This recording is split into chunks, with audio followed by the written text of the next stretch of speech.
Es bíblica la doctrina de la cobertura apostólica y profética. ¿Qué querían decir los judíos con Jesús engaña al pueblo? ¿Por qué el pueblo no hablaba abiertamente sobre el Señor Jesús? ¿Por qué dice que el Señor subió en secreto a la fiesta?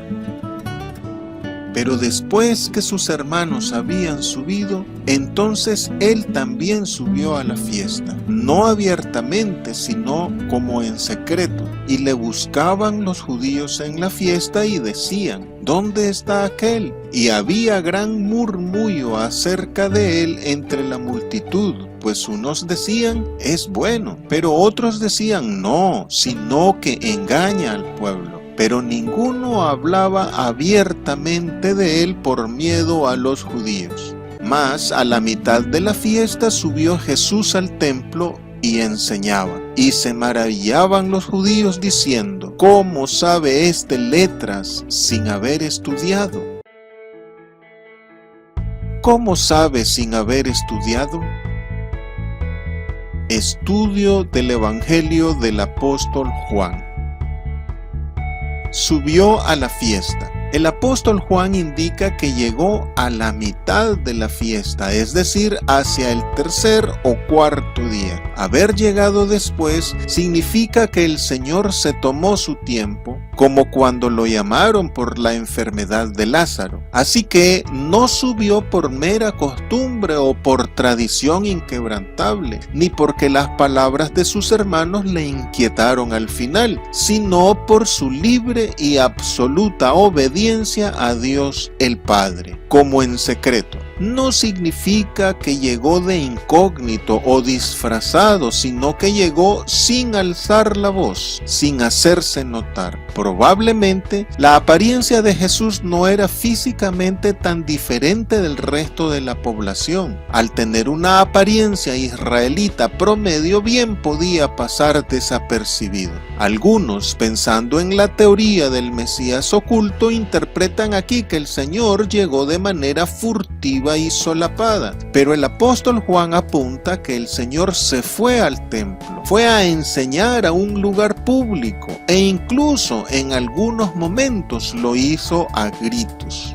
El apóstol Juan no indica en el Señor Jesús una conducta subrepticia, solo realza su actitud modesta y sobria, sin buscar gloria, ni fama, ni poder que le sugirieron sus hermanos. El Señor Jesús llegó discretamente, con prudencia y sencillez, no manifiestamente. El Señor demuestra ser consecuente al no buscar el brillo del mundo, pues si lo hacía, no podría denunciar su perversidad. Le buscaban los judíos. El Señor Jesús ha indicado que las autoridades judías lo buscaban para matarle. Y más adelante el apóstol Juan anota que enviaron alguaciles para prenderle. En contraste, la búsqueda del pueblo conlleva un carácter diferente. Su búsqueda es por él, no contra él. Murmullo entre la gente. El pueblo que teme a las autoridades judías y por consiguiente no se identifica con ellos, realiza un debate. Una parte del pueblo está a favor del Señor Jesús, el resto está en contra, pero la gente comenta cuidándose de las autoridades judías. No es murmuración, es solamente la expresión de opiniones encontradas. No hay consenso en el pueblo acerca del Señor Jesús.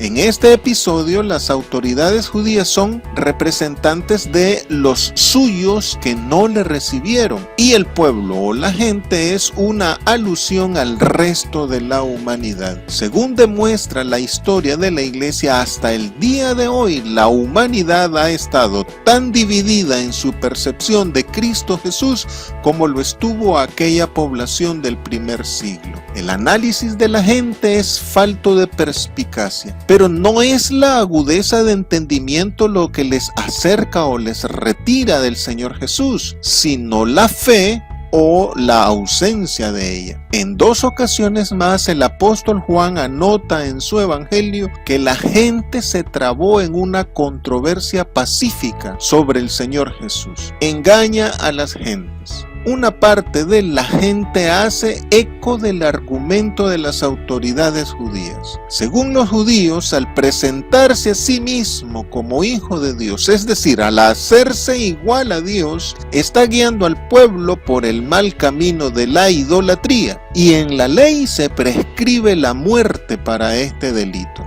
Esto significa que las autoridades judías y muchos de la población dieron lugar a la incredulidad cuando el Señor les pedía fe en Él. El argumento religioso de idolatría lo ha usado el judaísmo desde siempre contra toda expresión de cristianismo, hasta el día de hoy. Documentos judíos posteriores a los apóstoles acusan a Jesús de brujo y de engañar a la gente, y dicen que la cruz fue su condena como falso profeta, y le aplicaron el texto del profeta Zacarías de traspasar con una espada o lanza a todo aquel que se pone el vellón para mentir en nombre de Jehová. Pero más adelante, el apóstol Juan aclara que la profecía del profeta Zacarías se cumplió en la cruz cuando el Señor fue traspasado con una lanza de un soldado romano. El apóstol Juan determina además que aunque Cristo Jesús dijo verdad, fue tratado como engañador, y que cuando lo vean en gloria se lamentarán de no haberle creído. Este es el objetivo del capítulo 7 del Evangelio del apóstol Juan: responder a esta acusación de falso profeta.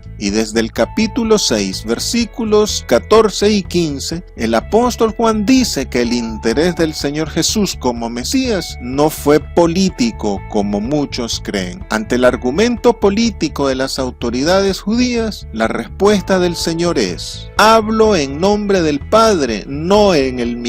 No actúo por mi propia voluntad. No busco mi propia gloria. Ustedes usan la ley como pretexto para matarme. Ninguno hablaba abiertamente, porque tenían miedo de las autoridades judías. Hasta Nicodemo, que era uno de ellos, y más adelante el adinerado José de Arimatea, fueron presa de este temor. Los discípulos incluso, tras la muerte de Jesús, se mantenían con las puertas cerradas por la política de censura de las autoridades judías acerca de la persona de Jesús de Nazaret. Enseñaba en el templo. Algunos comentaristas miran aquí una contradicción entre la supuesta llegada encubierta de Jesús y su aparición pública enseñando en los alrededores del templo. Pero no hay tal papel de incógnito ni de uso de camuflaje o disfraz. Pensar así es no conocer al Señor Jesús. No es su estilo. Él no lo necesita.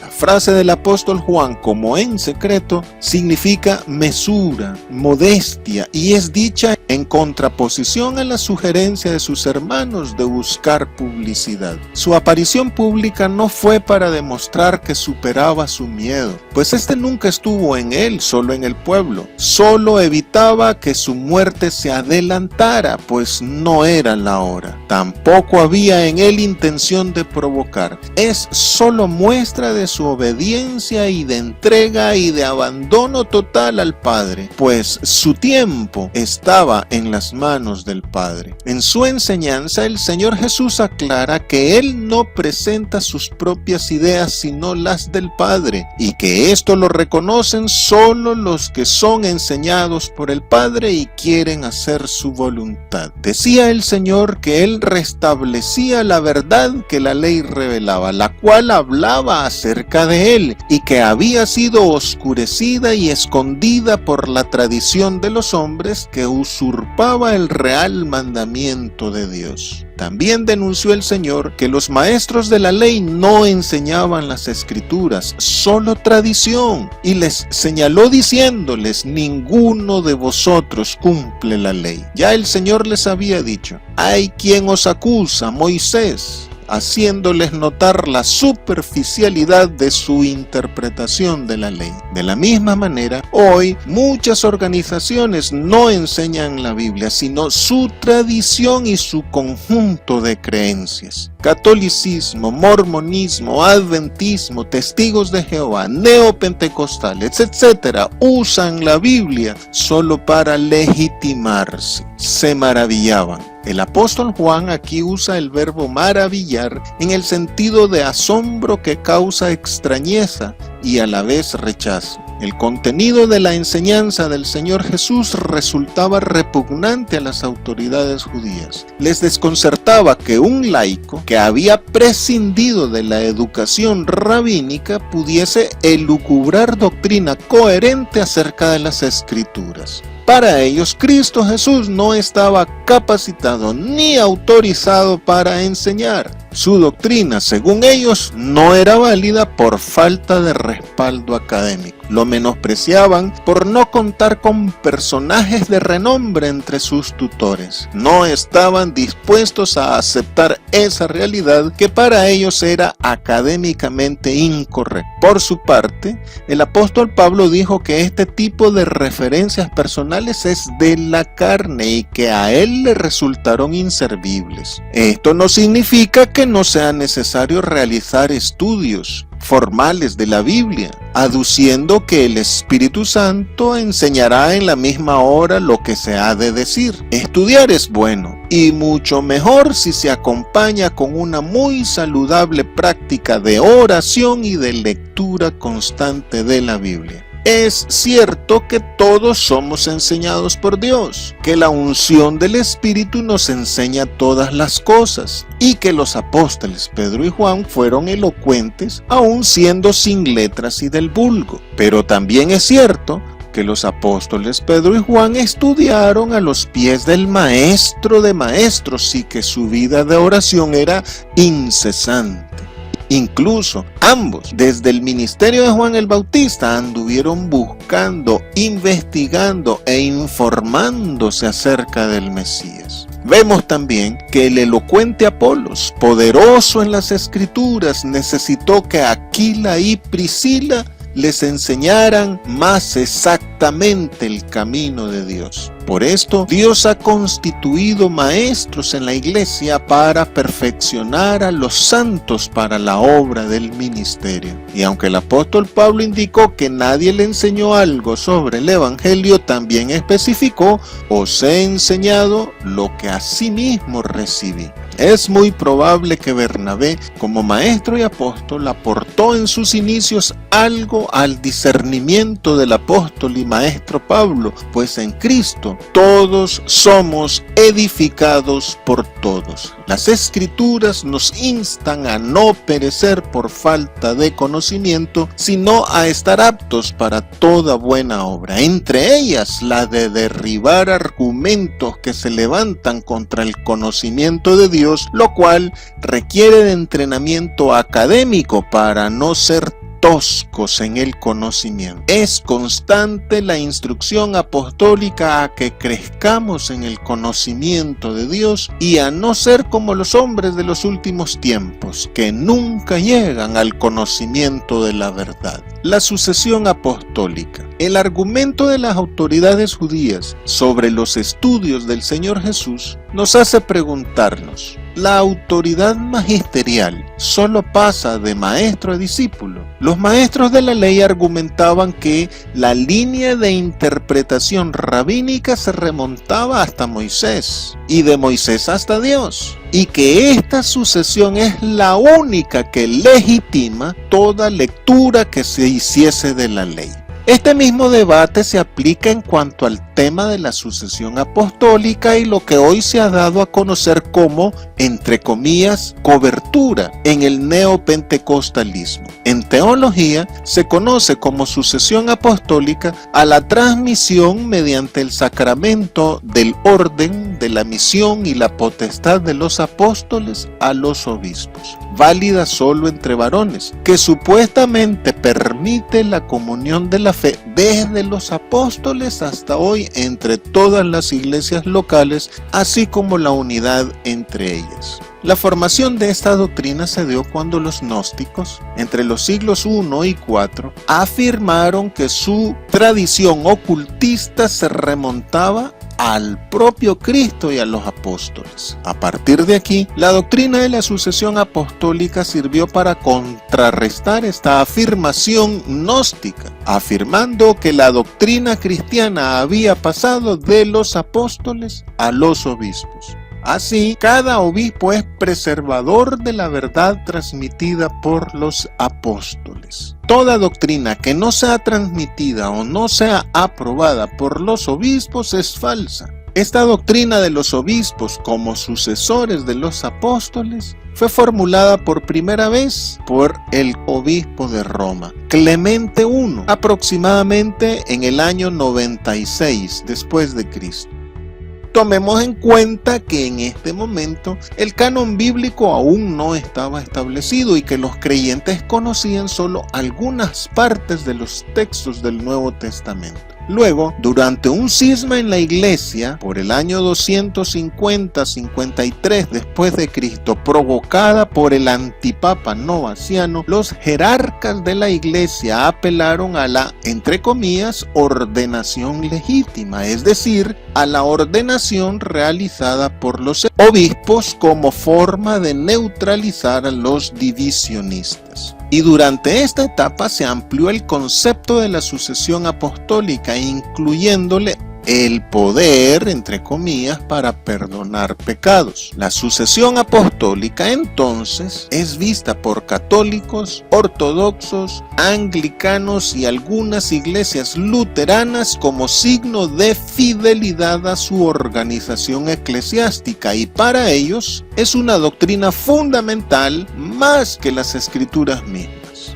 Por nuestra parte, la mayoría de las iglesias protestantes y evangélicas consideramos que el lazo de continuidad con la fe de Cristo y los apóstoles es la Biblia. La doctrina de la sucesión apostólica, o de lo que hoy se ha dado a llamar cobertura entre el neopentecostalismo, no tiene importancia alguna. Enfatizamos la necesidad de interpretar la Biblia y basarnos en ella. Toda autoridad apostólica, profética, magisterial, pastoral o de liderazgo debe estar basada en la permanencia dentro de la fe bíblica y cristocéntrica. La sucesión apostólica o cobertura usurpa la enseñanza bíblica del sacerdocio de los creyentes. Dice el apóstol Pedro: todos ustedes son linaje escogido, real sacerdocio, nación santa. La iglesia del Señor es un reino de sacerdotes y gente santa, donde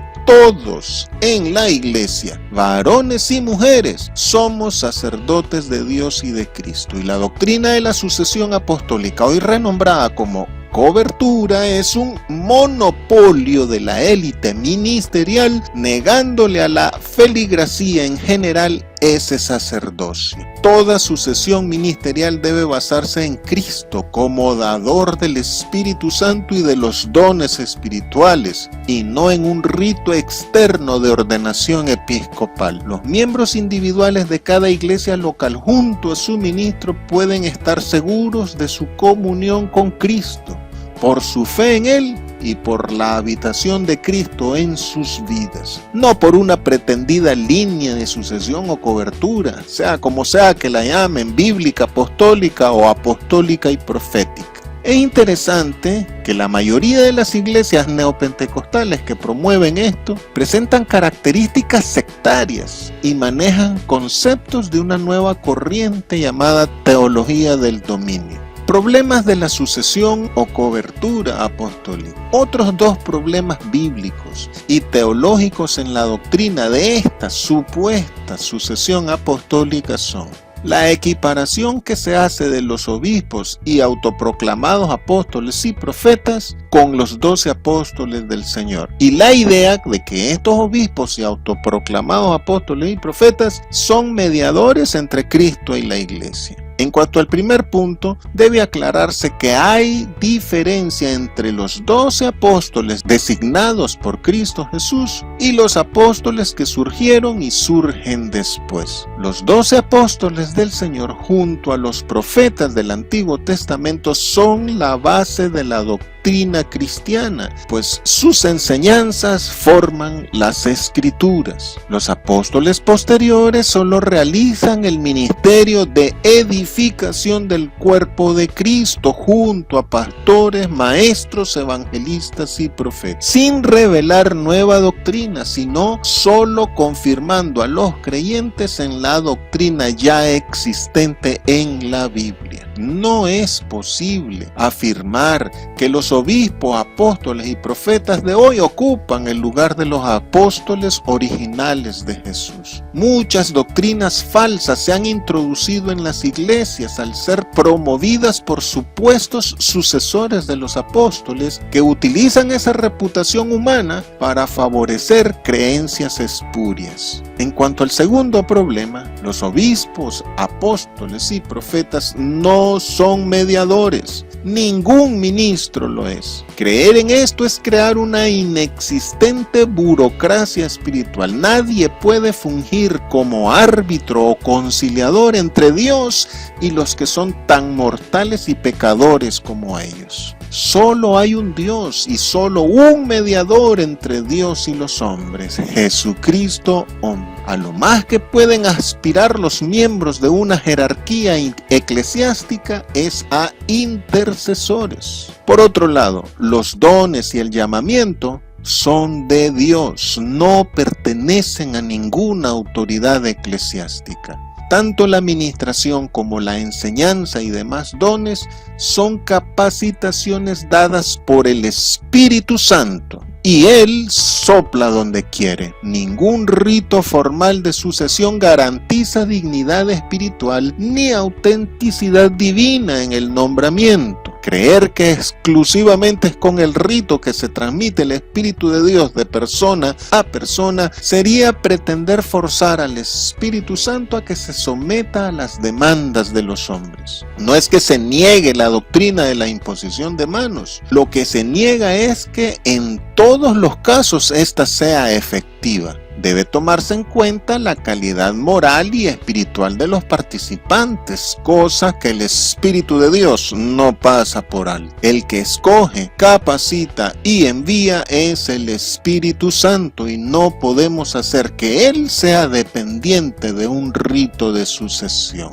La autoridad apostólica. Los católicos con su sacramento del orden y los neopentecostales con su propio rito de sucesión creen transmitir y continuar el ministerio de los apóstoles de Jesús con la misma autoridad que estos recibieron del mismo Señor Jesucristo. ¿Será que para ejercer la autoridad espiritual de forma legítima debe recibirse de otro al que también se le ha transferido mediante un rito? ¿Acaso la autoridad espiritual no puede recibirse directamente de Dios? La autoridad conferida a los apóstoles sobre demonios y enfermedades es también para nosotros y no requerimos de sacramentos ni de ritos de ordenación para recibirla de parte del Señor directamente. La autoridad es dada por Jesucristo mismo, tanto por línea de sucesión como directamente. El Señor, por su misericordia a favor de los suyos, puede usar incluso a los reprobados e incrédulos y a pesar de ellos mismos.